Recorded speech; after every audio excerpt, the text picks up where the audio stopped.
legacy as well as carrying the legacy. Okay, there is a difference there. It's one thing to do something for when you leave, but it's another thing to do it like for right now. Okay, like instead of what people are going to say about you, because that's what we always say when we talk about this. Is what are people going to say about you when you're gone? Well, instead of what people are going to say, think this. Like, what would people say like right now? Like, what would people say right now about your life? Most of the people that we've discussed through this whole legacy series, and I got a feeling we're just going to run this thing right through Christmas, because there's a lot of legacy leavers in this whole story. So most of the people that we've discussed outside of Paul were legacy leavers.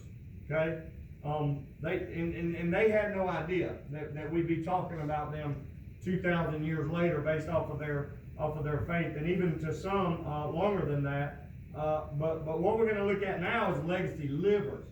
Okay, people that are living a legacy, people that lived a legacy. Paul was a legacy liver.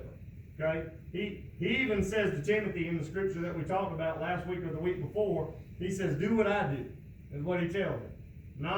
He doesn't say do what I did. He says do what I do. Like, look at me now and do what I'm doing. Like the example that you see before you, how I'm carrying out ministry, how I'm being persecuted, but I'm still standing my ground. He says, do that. Okay, do what I'm doing. The problem with legacy leavers is that they're gone.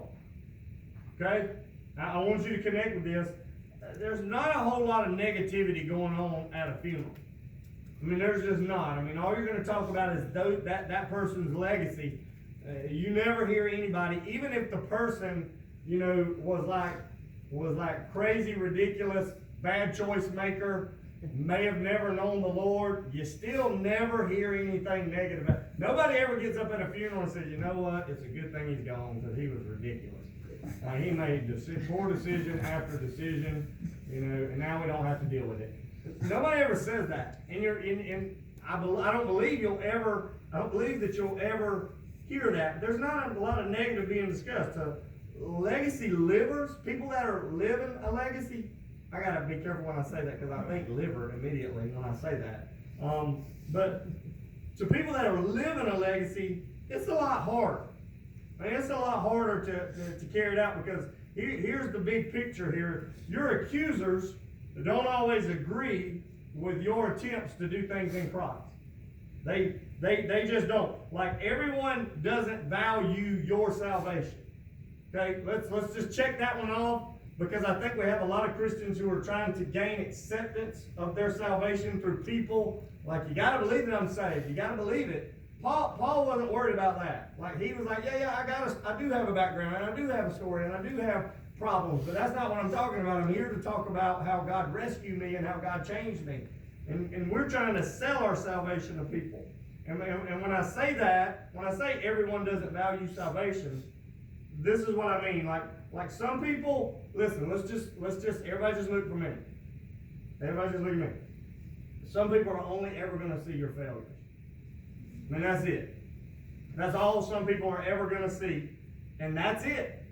I mean, you're not going to be able to change that. Like you won't convince some people. You'll never convince some people. And you'll fight that battle day in and day out, but you just won't convince some people. But guess what? That's okay. That's okay. If you get caught up trying to sell your change, you technically just give it away. Okay, I'm going to say that again. If you get caught up trying to sell your change, sell your salvation, sell your belief in God, you just basically give it away, because you're taking your focus off of what you're supposed to be worshiping and you're putting it back on yourself, because, hey, look at me, this is where I'm at now. So you have to be very careful with that.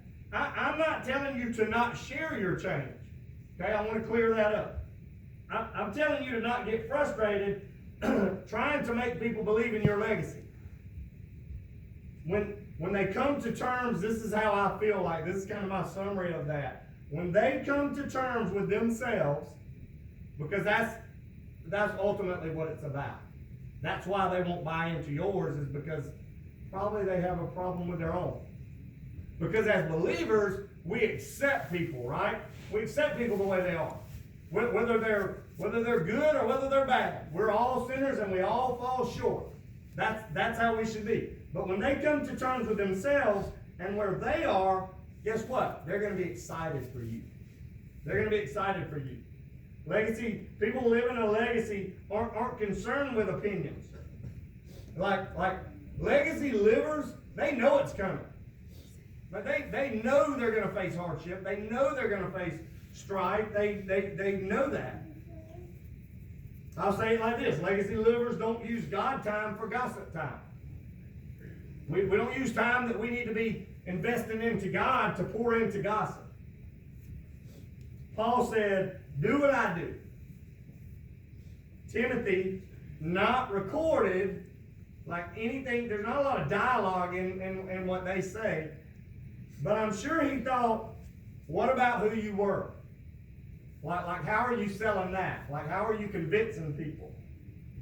How many times do you think Paul heard that when he was ministering to people? Well, what about who you were? See, I'm just calling me crazy, but I'm just assuming that when Paul came into salvation, how radical it was. If you don't know, he got knocked off of a horse, he was blind, and then Ananias comes out and gives him his vision, and he says, God's going to use you.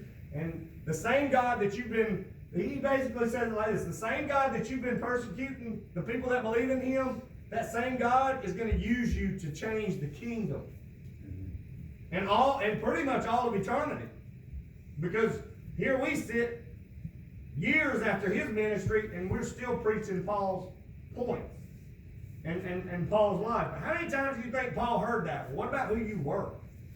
I mean, I can't help but think, man, there was probably people that he ministered to that he had persecuted as well. Or family members that he had been persecuting. Paul's message was, listen to this, I'm not the mistakes that I made. I'm not the mistakes. Here it is. The mistakes that I made me who I am. Okay? And that's kind of how we have to look at it. God, through my mistakes, made me new. Like I learned from my mistakes. See, people aren't always going to buy that. People aren't always going to buy that. And it's good. Let's just talk about today people that lived a legacy, like they were legacy livers. Okay, going into Christmas, we can discuss so many people's legacy. That's why I decided to run this thing through, run it through Christmas. Jesus' birth, as we all know, as we talk about Christmas all the time, it was very, very controversial. Very. Okay? And we believe the story, but a lot of people don't even believe the story. The beginning of everything natural and physical came through one person. And I don't think we give this person very much credit as believers. Like we preach her and we talk about her, and I don't think she gets the credit that she deserves when we talk about Christmas and when we talk about Jesus just in general. The whole natural, physical being part of God coming into the world came through Mary. Like it came through Mary. So that's kind of where we're going to be today. So we go to her, and to me, the most powerful legacy living proof. Like she faced some situations and circumstances. And I want to just pull it out. So I'm going to go from one gospel to the end of another gospel with Mary, so that we can talk about her life, obviously. I'm not going to preach on one story like I normally do, but I'm going to talk about several different areas of Mary's life so that we can see what a legacy liver looks like. Okay? So Luke 1:38 is my first one. I am the Lord's servant, Mary answered. Okay? And a lot of you may not know where we are. It says, may your word to me be fulfilled. Then the angel left her. You talk about courage. Okay? For some of you, a lot of the narrative here is obviously missing. Right? I mean, all you heard was, I'm the Lord's servant, Mary answered, may your words be fulfilled to me. And you can tell a lot about someone who doesn't know the context that answers this. It is what it is. It is what it is. That's kind of where Mary is in her life. It is what it is. I don't know that she believes this story fully. I don't know what her thought process is. I'm assuming she buys into it because she says, I'm the Lord's servant. Like whatever it may be, it is. Let me tell you what happened. Really quick and really briefly because we know the story. So this whole thing with Zechariah goes down where he winds up having a baby, getting pregnant, and she's not able to. Mary pays him a visit, and the lady tells him, look, you're gonna carry the Lord.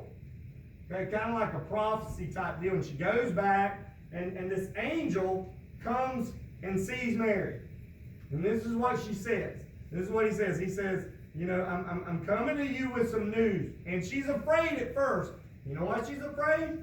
Probably because it's an angel. It's a massive angel. I've told you this before. It's not one of the little angels that we see. It's a massive angel that comes before her and says, look, you're going to carry the Lord. And he says, don't be afraid. He says, but you're going to carry the Lord. Like, we're going to use you to bring the Lord into the world for salvation to come for people. Now, here's the kicker. Mary's 14, 15 years old. And he uses this young girl to bring in the Savior of the world. Like you talk about courage. I mean, this young girl says, it is what it is. I'm the Lord's servant. Like, I believe you. It is what it is. And again, you can tell a lot about someone who clearly doesn't understand. There's no way that she can wrap her mind around this. Like, we can sit here and talk about this all day, but there's no way that we can ever understand this humble beginning.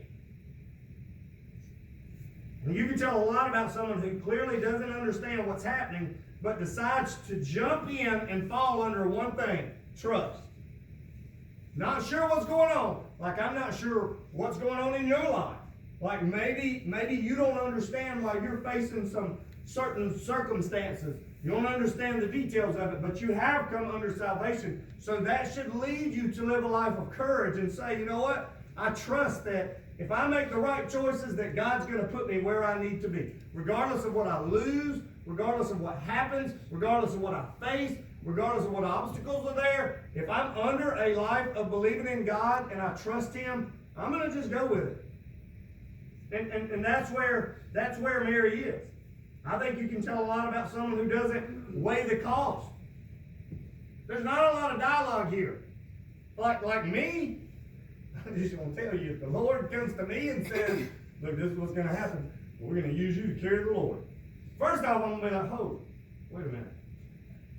Is that the process? I mean, but then I'm going to start weighing the cost. I'm going to start saying, well, like, I don't know about, like, I don't know if I'm capable of carrying the Lord. Like, I don't think I'm that person. Like I'm really counting the cost, but she doesn't weigh the cost and make their decision accordingly. That's how we do. We say, okay, well, what's it going to cost me? What's it going to cost me? Because if it's going to cost me something dear to my heart, regardless of what it is, if it's going to cost me something, I'm not really buying into that. Like, I think you should use somebody else. Like, somebody else will step into that position, right? It's kind of how we are as a people. I mean, it's just the way it is. Nope. Mary says, it is what it is. It is what it is. I'm just going to trust you, God. Some of us, as simple as this sounds, like an entry-level preacher, that's what we need to say. You know what? It is what it is. I'm going to live my life right, and I'm going to trust that God's going to line it up. Like that needs, as simple as that is, that needs to be what some of us say before we leave today. I'm just going to trust you. I'm just going to believe that you're going to bring it around. That you're going to bring it around. Okay? So I've already covered that. So we move forward. Legacy is about life. Okay? We all know this part of Mary's life. I mean, we all do, and we buy into the Christmas thing, man, and we just love this. So we move because legacy is about life. It's the whole thing, not just one picture, not a Snapchat, not an Instagram or a Facebook post. It's a running total. It's a running total. Okay, not just the good moments, in one picture, in one shot. It's the whole lot. It's a live stream, is what it is. A 24/7, 365 live stream is what a legacy is. So let's pick up a little later and see where Mary is now. Like, we already know that she's living a life of courage because she carries Jesus. They got to walk across the desert, and she goes through all this. I have no idea what all she faces, the criticism that she faces. So we'll pick up later, and we'll see where she is. And guess what? Jesus had a life. Like, he had a life. He was a physical being, and Mary was his earthly mother. So Jesus and the disciples are invited to a wedding, okay? And they all load up, and whatever they ride in, and they go to his wedding, and they attend the wedding. Well, Jesus' mother is also at this wedding, okay? During the time of, I guess, the wine drinking, or the disbursement of wine, they run out. Now wine was not then what it is now, okay? Wine now is pretty much for special occasions. I mean, for normal people, it's for special occasions. Okay, everything's a special occasion or something else. Special occasion, Georgia won that. Special occasion. Okay? That don't count. Okay, special occasion. Back then, it was just part of your meal. It was part of your meal.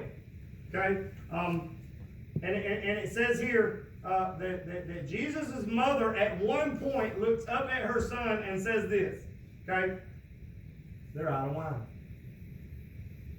Like, she just looks up and says, hey, they're out of wine. That's the scripture context. Now, I'm not sure of the interpretation here, but it's clearly not what Jesus expects based off of his response.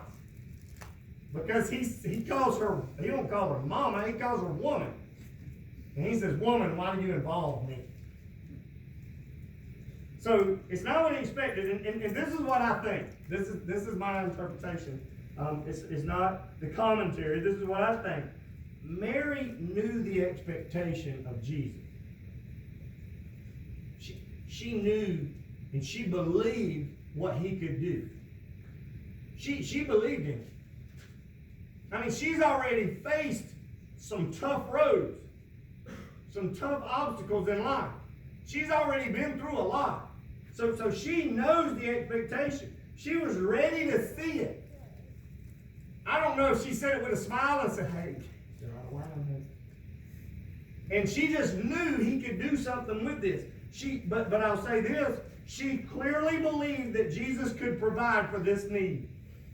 She clearly believed it, because she wouldn't have said it otherwise. Part of leaving a legacy is believing that what you have can be a blessing for other people. Can be a blessing for other people. Like, it's not just about you and what you can get. See, this is a lot of our downfall. We come into salvation and we think just like, man, everything is going to be great. God's going to bless me, not financially, but he's just going to bless me with situations and circumstances that are going to line up according to his will. Listen, it's not always going to be that way. It's just not always going to be that way. Sometimes your blessing needs to come through what God is doing for other people. Now that don't get a lot of amens, because we're in it for ourselves. But when you can bring yourself to say, you know what, I know a God that can do something big for you. And that's this moment that Mary's in. It's being able to say, watch what my God can do for you. Like, even though he didn't heal what I won't heal, even though he didn't provide what I wanted to be provided for, even though he didn't cover or get rid of what I wanted him to get rid of, I know what he can do for you. Like, and that's kind of where Mary is. Listen, no one knew up to this point. At this wedding, I mean, they're just chilling and doing their thing, and Jesus is just part of the crowd. He's just part of the congregation. He's just part of the fellowship. He's just there. Nobody knows up to this point. But when Jesus at Cana makes water into wine, the mask is off now. Like this is the beginning of his miracles. This is the first major miracle. And it was called on by his mother, Mary. Okay? And it's a miracle. I mean, no doubt, it's a miracle. And this is it for Jesus. Mary confidently put her son out there. Like she put him out there. So she's courageous. She's confident. Legacy requires confidence in what you believe. I want to say this right. Without confidence, it's not really faith. Okay? If you don't have confidence in it, it's probably not going to happen either. Like even our prayers that go up, I think of our prayer life. I mean, a lot of us are praying for things that we don't really believe are ever going to happen. I mean, we just don't think that, I don't know that we think that it's just out of God's realm. Nothing's out of God's realm. But when you believe in your heart, you say, look, I know. Like I think Mary looked at him and said, this was the translation.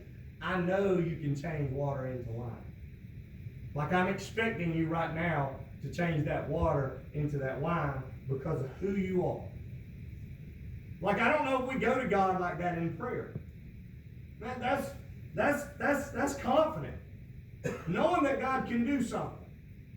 Provision. Confidence enough to provide even in the most unlikely circumstances. And not even like for your own benefit. That's the big thing. It's outside of yourself. So we see that in Mary. Faithfulness and confidence. I see courage. So here's the seller here to me. This is what really does it for me. Fast forward to the end of Jesus' life.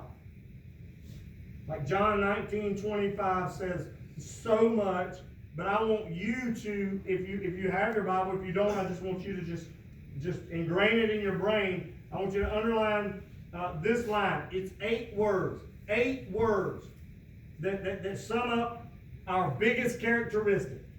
To me, especially in this time when we start talking about Christmas.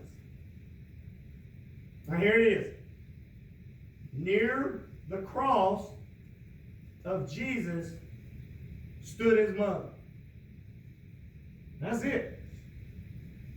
Near the cross of Jesus stood his mother. So take a moment and get this physical picture in your head. Because this was the selling point to the whole sermon. Like this is what we need to see. As all of the world watched, as dreams were shattered at the capture and the crucifixion of the claim to be Messiah, there stood Mary. There she stands. It's critical here to understand that she's there. All of the people that he entrusted and invested in were not there. Okay, all of the people that he had poured into, they weren't all there. It was the very one thing that said in the beginning, I am yours, and whatever you may, will it be done? So we go all the way back to the birth, where she said, you know what, I'm the Lord's servant, and whatever it is, it is. Now she stands at the foot of the cross where her son has been brutally crucified. She gets to watch her son have God's wrath poured out on him, due in part to everyone who fled. Everyone who he helped. Everyone who he had loved. Everyone who he had compassion for. Everyone who had been wrote off and he had called them back into a life that was full of hope. Everyone here now in this room, every one of you who may not even take this serious. Like I don't know who does and who don't. I'm not here to judge you. But I know for a long period in my life, it wasn't serious. It wasn't a big deal. It was church. I mean, everybody goes. It really never had any impact on my life. And it wasn't until I watched people around me, my wife and large is a large part of it, but when I watched people around me that really just desired to know God and to know the sacrifice. Knowing the sacrifice is the full thing. You got to know the sacrifice.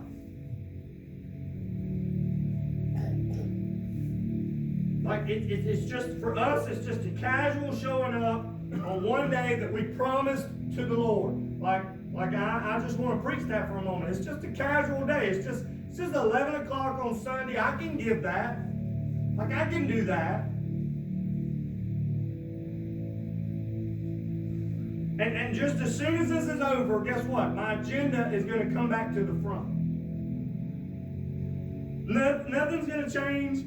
Back into worry. Like, we're not going to admit this, but back into worry, I'm going to go right back into my problems. Not going to trust. I'm not going to have courage. Not going to be committed to it. Not going to have confidence in it. I'm just going to go right back into worshiping my agenda and what I do. Worshiping my worry. Back into my stress, I'm going to go. Back into my life of comfort, I'm going to settle into. Like we pretend that we get this. The disciples, like, they watched the things he was doing, y'all. Like, I can't, for the life of me, like, it's hard for me because we don't see Jesus in a physical sense. Like, I totally believe that if we saw a healing, if we saw somebody miraculously brought back from the dead, man, I think it changes everything. These guys saw it and they fled from it the first opportunity that they got. I guess their agendas were more important at this particular time. And all of their hopes and dreams had died. And guess what? There she stands. I just love this picture. There's so much power in it. She stands there and she's firm. Obviously, she's emotional. I mean, her son is on the cross. And I see these pictures go through her head like Snapchats and Instagrams of when they had him in the manger. When all those people came out of the fields, the shepherds, the wise men came out and they celebrated the birth in that nasty, humble beginning. I think about when she says, baby, you can turn this water into wine. And when he actually did that. I think about all of those times. And I'm sure all of those pictures ran through her memory. She says, I treasured all these things up in my heart. I suspected this was the time that those things that she had treasured up in her heart were coming out. As she looks upon her son on the cross, as she's just standing there courageously, boldly, confidently, and committed. She's committed. This to her, as she heard everything that Jesus said from the cross. We know that there's 7 special sayings. She heard every one of them. This was the big finish. Like she knew who he was. Her whole legacy is about knowing who he was from the time that he was born, from the time that he was resurrected. And she was committed to that. I'm going to tell you what, like, I hate to see my kids chastised. My personal kids. I hate to see my kids ridiculed. I don't like to see my kids picked on. I don't like to see them hurt. I don't like the thought of them being indifferent and not accepted.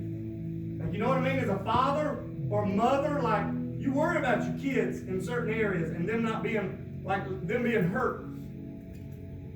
Like, I mean, some of the most painful times were things that you probably look at and laugh. When I thought my kids were hurt physically, those were some of the hardest times because I thought, man, I should have been there. Like, I'm a protector. Like, I need to watch over my kids. I'll say the biggest thing, the biggest way that you can protect your kids is to lead them in Christ. That's the biggest way that you can do it.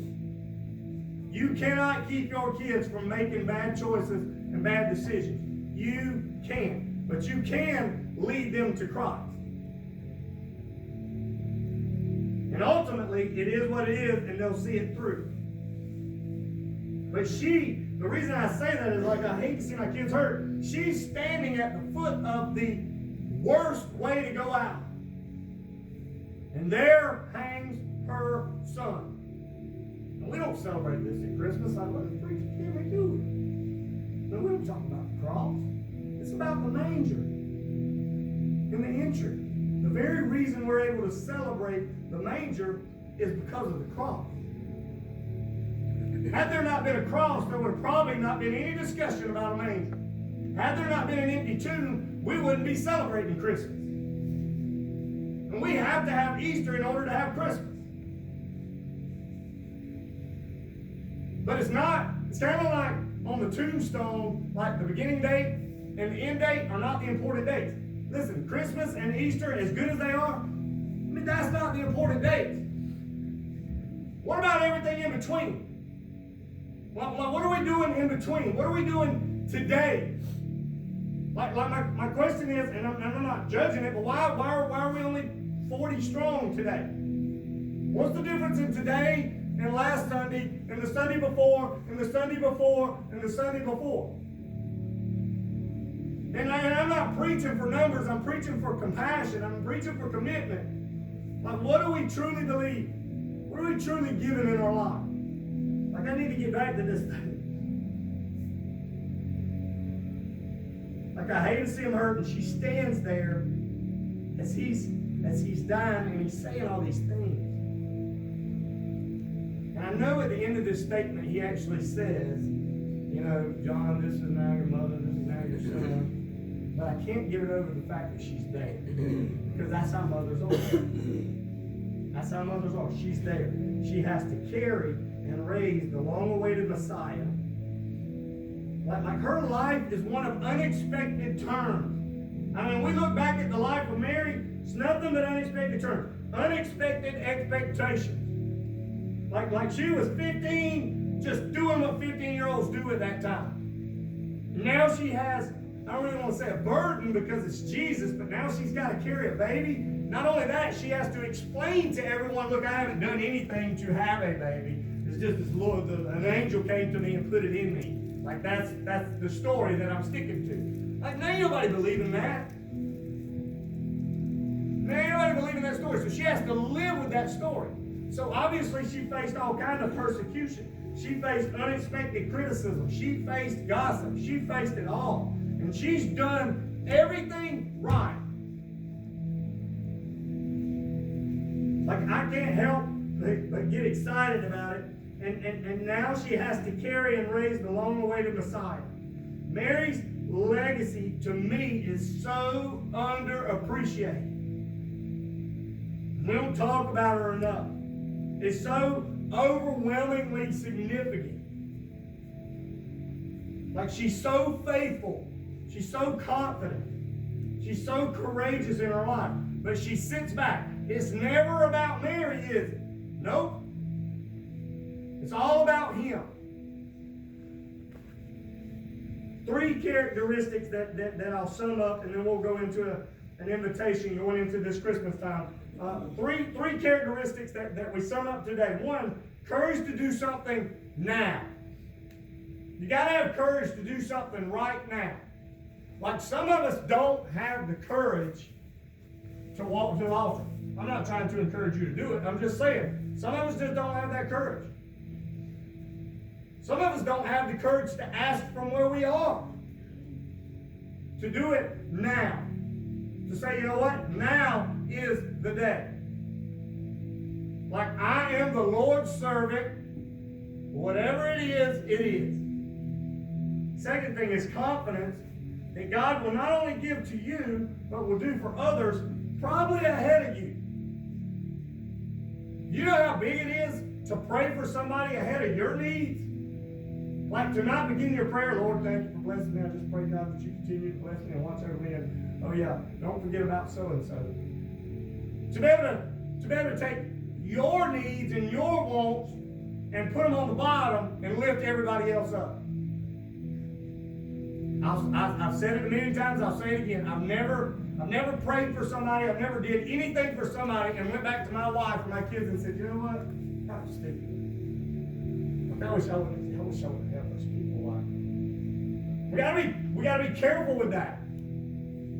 Because you negate the whole meaning of what you did when you do that. It's not about yourself and what you've done for other people. And the last one is commitment to stand, listen to this, as you even watch the expectation die. Like you had all these dreams, all these aspirations, all these dreams, and now you're watching it die before your very eyes. With the hope that it will soon be resurrected into a bigger meaning and purpose.